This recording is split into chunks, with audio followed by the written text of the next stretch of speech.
Okay, now let's talk about some of the special properties of neurons in the primary visual cortex. Actually, these are present in other kinds of cortex too, but now we're getting into talking about how cells in the brain don't just detect the presence of light, which is essentially what the retina does. Of course, there's some processing in the retina, and there's some processing that happens in the thalamus as well, but the bulk of visual processing happens in visual cortex, starting with primary visual cortex. So there are, we know this because there are neurons in primary visual cortex that respond to very specific types of visual stimuli. An example, a good example is cells that have orientation selectivity. Orientation selectivity means that a neuron in visual cortex responds the most to a bar of light that is oriented at a particular angle in the visual field. So the way you detect orientation selectivity in a visual cortex neuron would be to put a microelectrode into the brain. So that's what you're seeing here. This is an electrode stuck into the visual cortex of a brain, and then you find the receptive field for that neuron. Remember, the receptive field for any cell is just the part of the visual medium that that cell is activated by. So if you're sticking the electrode here and you shine a light in, say, this white box, and that cell responds by firing action potentials, that means that that is its receptive field. And so we've seen examples of that before, like center surround receptive fields in the retina, in retinal ganglion cells and in bipolar cells. And so these are just cells in the visual cortex with more complex receptive fields. And so the way you know it's orientation selective is, this is its area. This box here represents the receptive field for a particular neuron. So this is just a black screen and or a blue screen, I guess. And this area, if a light shines in here, you'll get some response. So in other words, if you shine light someplace else, this cell doesn't respond, which means it's outside of its receptive field. But this cell doesn't respond to just any light in the box. It only responds if the bar of light crosses the receptive field at a very particular angle.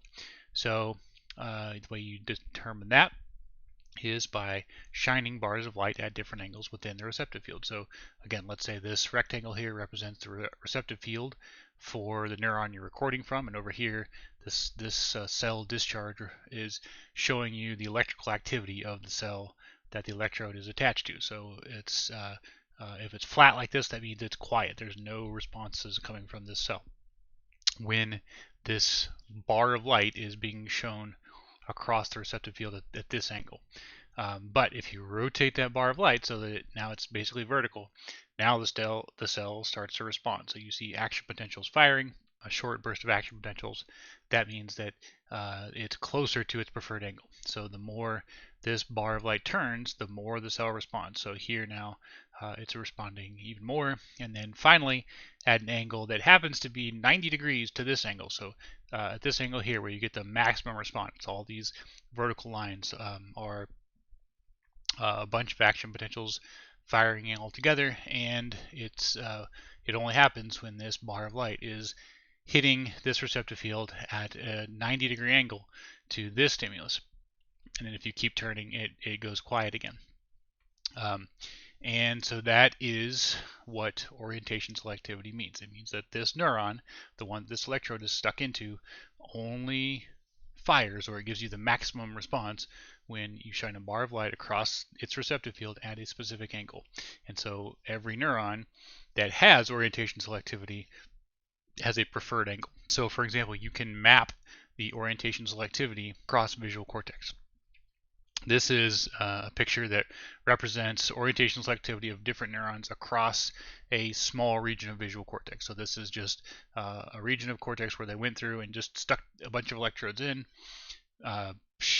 pointed the subject at a screen, and shined bars of light at different angles at within the receptive field of each cell and turn those bars of light to figure out which angle they preferred. And then they assigned each angle a color, and each color represents the orientation preference of those cells.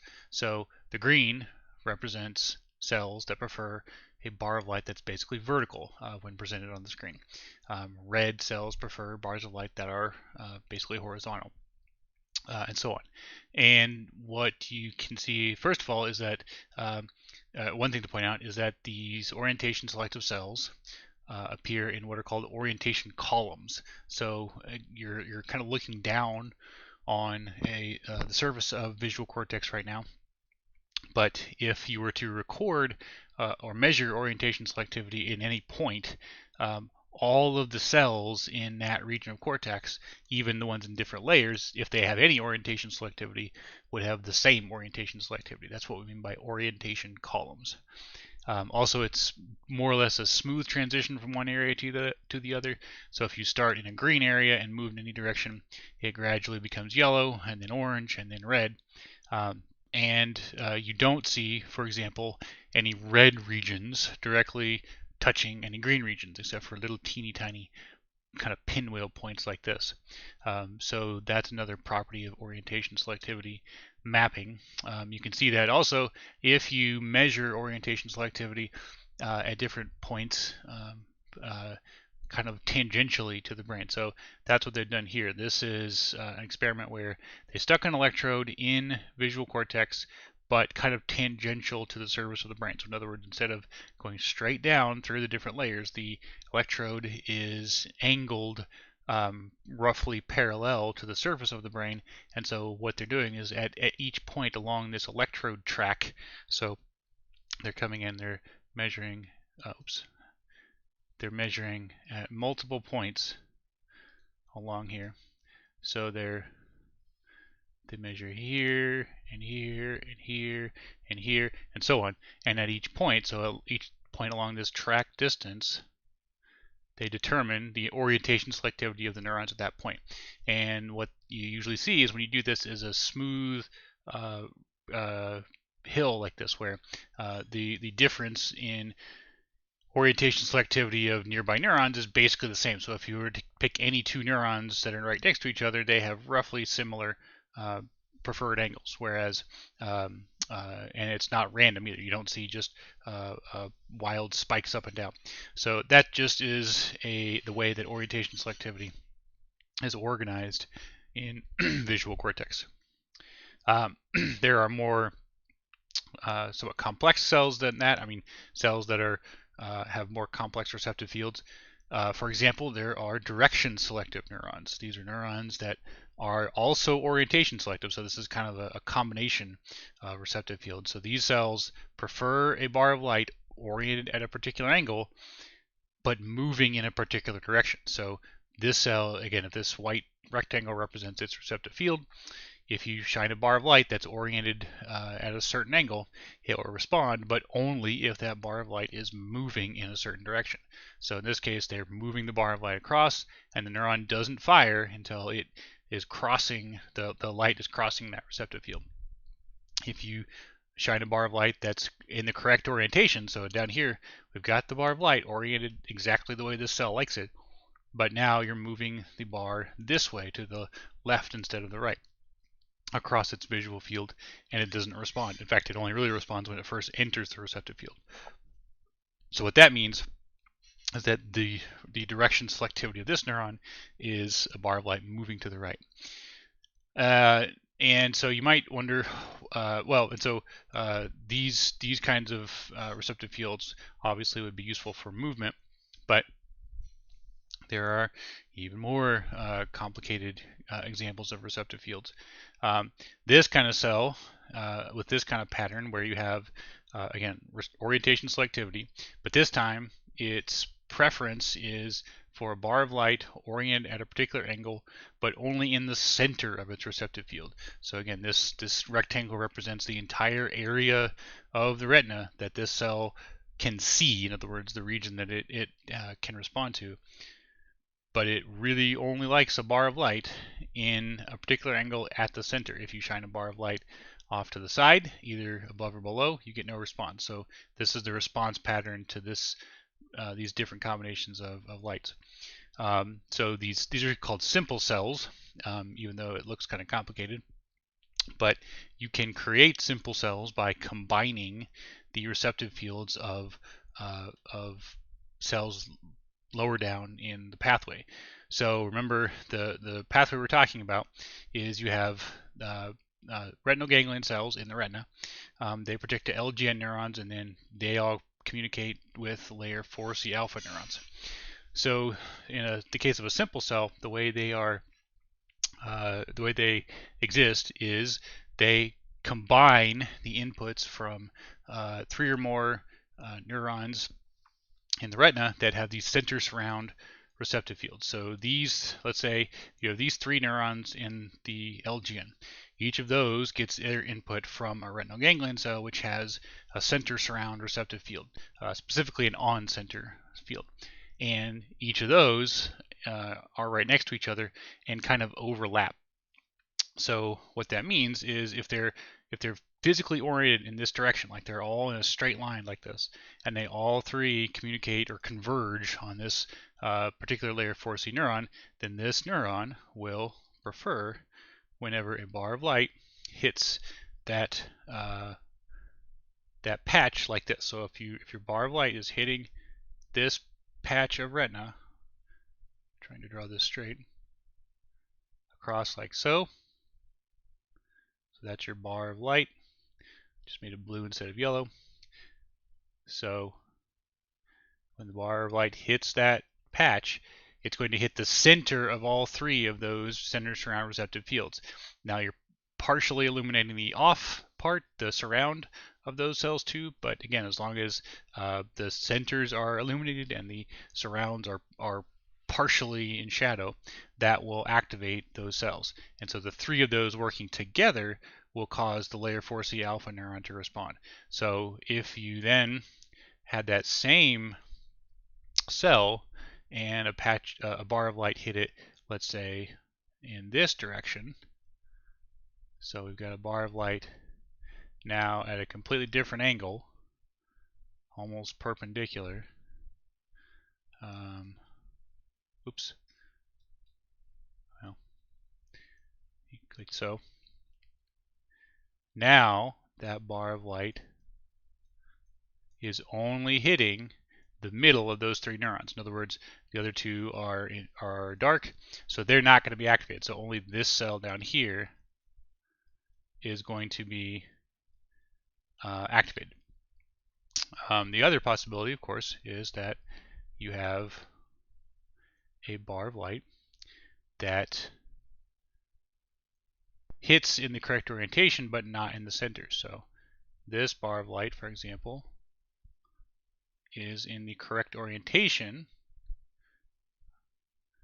but it's not hitting directly in the center. Instead, it's hitting the surround of all 3 of those cells, and so it's giving you the least possible activation. So that's how a simple cell is created. You have one neuron in layer 4C that gets input from a group of LGN neurons, each of which has a center surround receptive field, and those center surround receptive fields happen to be arranged in a straight line. And so we call that a simple cell because a complex cell also is orientation selective, but it actually doesn't care whether the light hits the center of the receptive field or the edge. So this cell is a complex cell because, again, this is its receptive field. This is the bar of light hitting that receptive field. So if you shine a bar of light at that angle, anywhere in that rectangle, the cell responds. So shine it on the edge, the cell responds. Shine it in the middle, the cell responds. Shine it on the other edge, the cell responds. But if you turn it, no response. So this is a complex cell because the only way to create a complex cell is by combining overlapping simple cell inputs. So to imagine a complex cell, you have to imagine a group of these layer 4C neurons that each are simple cells combining their input to give you a complex cell. So this would be some cell higher up in the pathway. And so the function of these cells probably is to allow the brain to start to process shape and detail within an image. So if you have, let's say, a square, so let's imagine a square on a white background, like so. You and I can see that it's a square, but how does your brain interpret that? So the assumption is that the light from this square is hitting your retina, and it's hitting the center surround receptive fields of multiple LGN neurons, which again get their input from the retina, going all the way around. I'm not really drawing them to scale or anything. And then each of those sends their input to a set of cells in primary visual cortex that prefer those orientations. So there's presumably a neuron or a group of neurons that are going to respond to a bar of light that's vertically oriented, and those neurons will be activated by this shape or this part of this shape. And then another set of neurons that's nearby that also prefers vertical lines but is not right next to the other one, and then two more that prefer lines in the other direction. Those combined give you, and then those all four can combine to give you a neuron that perhaps responds to squares. So these orientation selective and direction selective neurons are the very earliest sort of image processing neurons in visual cortex. Another interesting feature of the visual cortex is these structures called cytochrome oxidase blobs. So it's kind of a complicated sounding name for a pretty simple idea. The term cytochrome oxidase refers to a particular enzyme. The function of the enzyme isn't very important. It just happens to be an enzyme involved. It's actually a mitochondrial enzyme. And for some reason, some of the neurons in visual cortex outside of layer 4 express larger amounts of this enzyme than other cells. And so it's just a marker for this particular population of cells. And it turns out that these neurons tend to form these columns that when looked at on end, so this down here is a piece of brain tissue that has been stained for cytochrome oxidase, and so each of these little circles represents, again, one of those columns of cells that have a lot of cytochrome oxidase in them. And so they're called cytochrome oxidase blobs, but really, again, they're columns. And they are centered on the ocular dominance column. So each one of these cytochrome oxidase blobs is positioned right on top of these ocular dominance columns. And so each one is present on either a left or right ocular dominance column within its area of V1.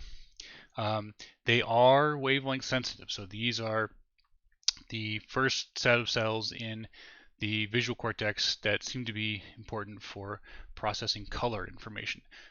The cells outside the blobs, actually they're called the interblob regions, are generally not color sensitive. However, unlike the interblob cells, they are monocular, which means they only respond to one eye and not the other. And as you might have guessed, the eye that each blob responds to is the same as the ocular dominance column it's centered on. So again, let's say this blue area, these are cells that respond to light in the left eye. The cytochrome oxidase blobs that are positioned on top and below of that column also will prefer light from the left eye. They are not, however, orientation or direction selective, so they don't seem to have anything to do with detecting shape or motion. Also, these blobs get their input primarily from the coniocellular layers of the LGN. And remember, those are the layers in between the main LGN layers. and they get their input from those non-M, non-P cells in the retina. Also, they get input directly from layer 4C. So to kind of bring together all the different pathways we've talked about so far, it turns out that to simplify it a little bit, you can think of there being three main pathways from the retina to the visual cortex. The magnocellular pathway starts with these M-type ganglion cells. Remember, those are the cells with the big receptive fields, the large dendritic trees, and they project, remember, to the magnocellular LGN layers. That's layers 1 and 2. And then the magnocellular LGN projects to layer 4C, a particular population of cells in layer 4C. And then there are cells in what's called layer 4B that get input from them, and then those project to other cortical areas. So that's just the description of the pathway. So again, M-type cells to magnocellular LGN, and so on. And then from layer 4C alpha to layer 4B within visual cortex. And the function of this pathway is primarily to detect and process motion, meaning the movement of a stimulus across the retina. We know this makes sense because the M-type ganglion cells, remember, are rapidly adapting, so that means their preferred stimulus is something that enters the receptive field and then leaves quickly. So that is the primary function of the magnocellular pathway, perceiving motion and to some extent helping to control motor activity. So we'll talk about the motor systems later, but the ability to move and respond to visual stimuli depends a lot on this pathway. Meanwhile, you have the parvo-interblob pathway. So this starts with those P-type ganglion cells in the retina. They project to the parvocellular LGN neurons, which is layers 3 through 6. And then the parvocellular LGN neurons project up to layer 4C beta of the primary visual cortex. And then those neurons project onto the interblob regions of layers 2 and 3, and then on to other cortical areas, so higher levels of visual cortex. And their main job is perception of shape and fine detail within an image. And again, this makes sense because these P-type ganglion cells have small receptive fields. There are a lot more of them, so they kind of have a higher resolution. Also, they have they are slowly adapting, which means that their preferred stimulus is an image that enters the receptive field and kind of stays there for a while. And so that pathway seems to process that channel of visual information. And then finally, you have the blob pathway, which starts with these non-M, non-P ganglion cells, which project to the coniocellular layers of the LGN. And then those cells project up to the cytochrome oxidase blobs of layers 2 and 3. Notice they bypass layer 4 altogether. And then there's some crosstalk here because the layer 4C cells of both the magnocellular and parvocellular pathways project into the blobs as well. So at least one of the roles of the blob pathway is perception of color, because those non-M, non-P cells are color sensitive. And so this is an example of what we call parallel processing. So visual information is very complex. You have lots of different aspects of a given image or a given visual stimulus that the brain has to process and keep track of. And parallel processing is essentially a mechanism that the brain uses to deal with any sort of complex piece of information by essentially dividing it up into different aspects or different channels and then processing those pieces of information separately. So the visual system, at least at this level, takes a visual stimulus, breaks it up. One pathway processes the shape of an image, you have another pathway processing any motion, and another pathway processing or dealing with color information. And again, this is something that happens in a lot of pathways in the brain, a lot of sensory systems. Because parallel processing is a lot more efficient than other kinds of processing. So if you're familiar with the way computers work, a computer has one central processing unit, or a computer that only has one central processing unit, no matter how fast it is, can only do one calculation at a time. Whereas if you have a computer with multiple processors, each processor can deal with a calculation separately. And so the brain works on a pretty similar principle. In fact, that's essentially, if you want to oversimplify it, what a brain is. It's just a massive parallel processing computer. Each individual neuron is almost like its own little CPU, and each one processes information on its own in a pathway parallel to its neighbors. And so this is just kind of a simplified example of that. And then another property of visual cortex is that all of these different types of neurons with different types of receptive fields seem to be organized in these little groups called cortical modules. So a cortical module is a roughly 2 millimeter by 2 millimeter region of primary visual cortex, and each little area, and of course it's not literally a square, there's not like a grid sitting on top of the brain, but roughly if you were to just take out a 2 by 2 millimeter chunk of visual cortex, you would have at least two sets of ocular dominance columns, meaning two sets of neurons that respond to bars of light in every orientation from 0 to 180 degrees. 16 blobs, so 16 of these, again, columns of cells that have cytochrome oxidase that are color sensitive. Two sets of, I think I already said two sets of orientation columns, two sets of ocular dominance columns as well. So two sets of columns in layer 4C that respond to light in the different eye, each from a different eye.